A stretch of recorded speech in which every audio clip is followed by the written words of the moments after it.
He said, Rasulullah said, I leave behind for you the Quran and my Ahlul Bayt. Hold on to them, you'll never go astray. Do you know why this hadith is important? Is that it proves the isma of Ahlul Bayt alayhim as-salam. Quran is ma'soom or no?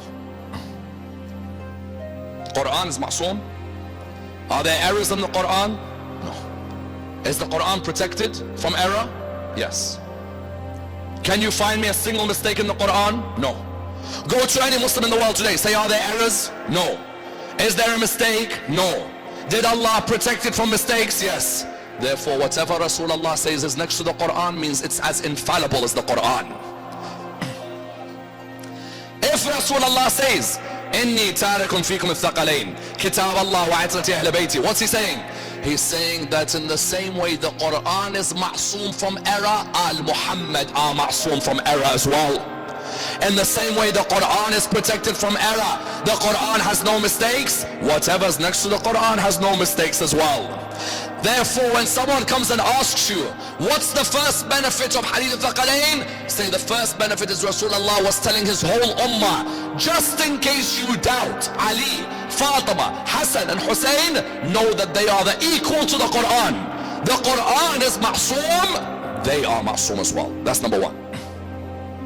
Number two, the Quran is Allah's ilm on earth or no?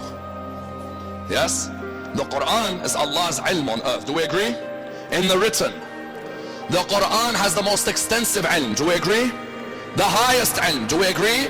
Science, history, economics, highest ilm. Do we agree? Whatever's alongside the Quran is that ilm manifested as a human being. If the Quran is Allah's ilm on earth and the Quran is Allah's guidance on earth, that means whoever's next to the Quran is the Quran walking on the earth. Did not Imam Ali ibn Abi Talib at Siffin, when they put the Quran through the spear, say, I'm the walking Quran? What did he mean when he said, I'm the walking Quran? That you people think you could put a spear through the Quran while me and my family are alive. The Quran is alive forever.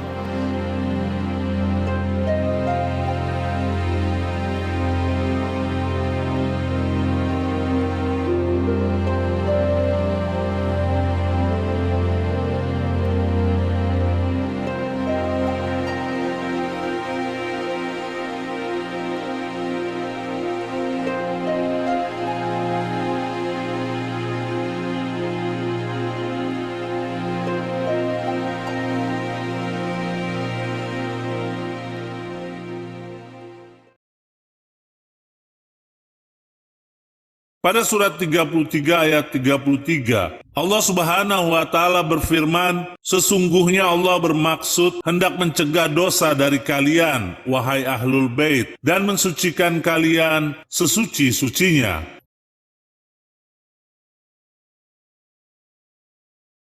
Bukti surat Al-Ahzab ayat 33 menunjukkan kemaksuman atau keterjagaan Ahlul Bait Nabi dari kesalahan. Sebagaimana dipaparkan oleh Imam At-Tufi, salah satu ulama Ahlus Sunnah, dalam kitabnya berikut ini. Kitab Syarah Mukhtasar Raudhah oleh At-Tufi, jilid 3 yang diterbitkan oleh Wizara Asy-Syu'un Al-Islamiyah, cetakan kedua tahun 1998. Halaman 112.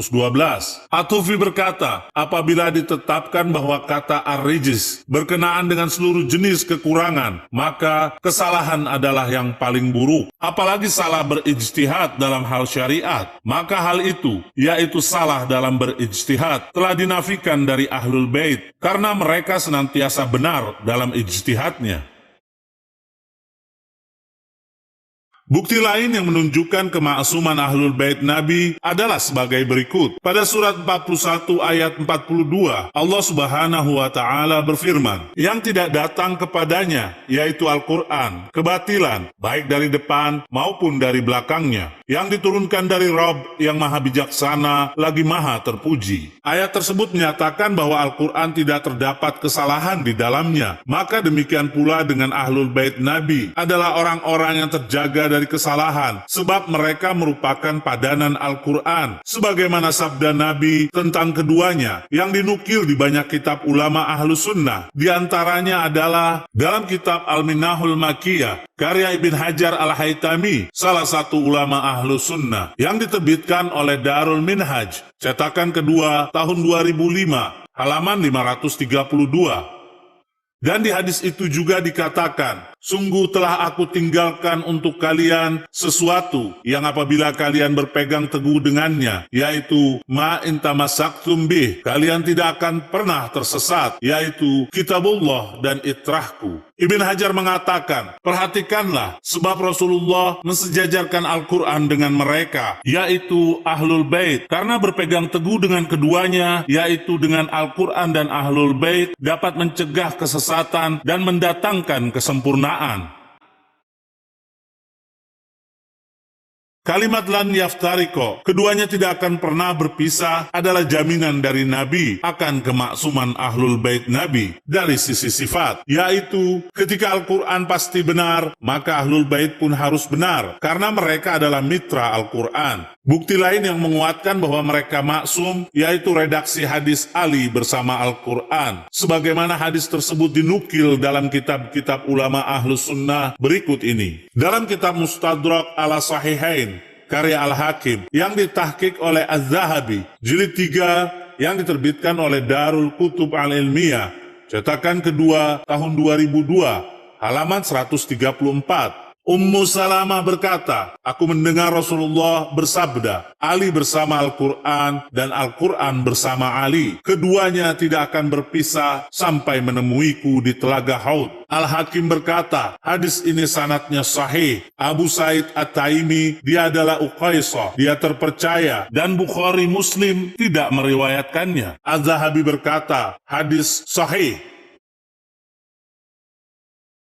Dalam kitab At-Tanwir, Syarah Al-Jami' As-Saghir, karya As-Sun'ani, salah satu ulama ahlu sunnah, jilid 7, yang diterbitkan oleh Maktabah Darussalam, Riyadh, cetakan pertama tahun 2011, halaman 334, Rasulullah bersabda, Ali bersama Al-Quran dan Al-Quran bersama Ali. Keduanya tidak akan berpisah sampai menjumpaiku di telaga Haud. As-Sun'ani berkata, Ali bersama Al-Quran, yaitu mengikutinya dan tidak meninggalkan perintahnya, larangannya, hikmahnya, tauladannya, pengetahuan maknanya, serta menyibukkan diri dengannya. Maka tidaklah datang perintah maupun larangan kecuali Al-Quran bersama Ali, sampai kalimat keduanya tidak akan berpisah. Maka Ali tidaklah berbuat hal yang bertentangan dengan Al-Quran. Beliau tidaklah berpisah dengan Al-Quran, sedangkan Al-Quran tidaklah berpisah dengan orang yang menjadikannya suri tauladan. Maka keduanya senantiasa bersama, sampai kalimat As-Sun'ani berkata, hadis ini termasuk dalil ismah atau maksum,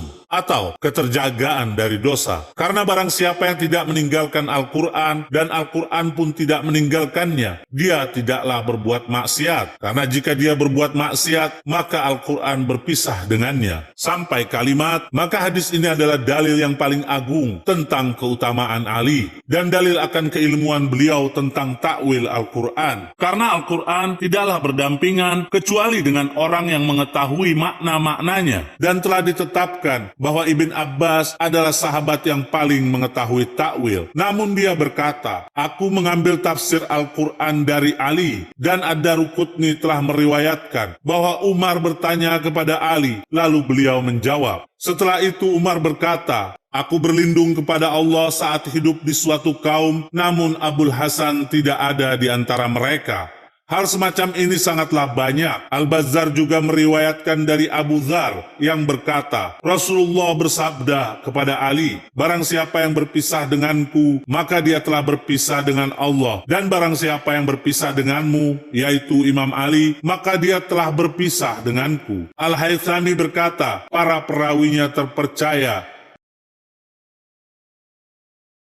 Dari riwayat ini, kita ambil kesimpulan bahwa Imam As-Sun'ani mengakui bahwa hadis yang berbunyi Ali bersama Al-Quran dan Al-Quran bersama Ali menunjukkan bahwa Imam Ali tidak pernah salah dalam segala hal. Dalam kitab tafsir Al-Fakhrur Razi, salah satu ulama Ahlus Sunnah, Jilid 1 yang diterbitkan oleh Darul Fikr, cetakan pertama tahun 1981, halaman 210. Fakhrul Razi berkata bahwa Ali bin Abi Thalib mengeraskan bacaan bismillah. Sungguh telah ditetapkan akan kemutawatirannya, dan barang siapa yang mengikuti Ali bin Abi Thalib dalam agamanya, berarti dia telah mendapatkan petunjuk. Kami tegaskan, dia telah mendapatkan petunjuk. Dalil yang menguatkan hal itu adalah sabda Nabi, "Ya Allah, sertakanlah kebenaran bersama Ali di mana saja dia berada."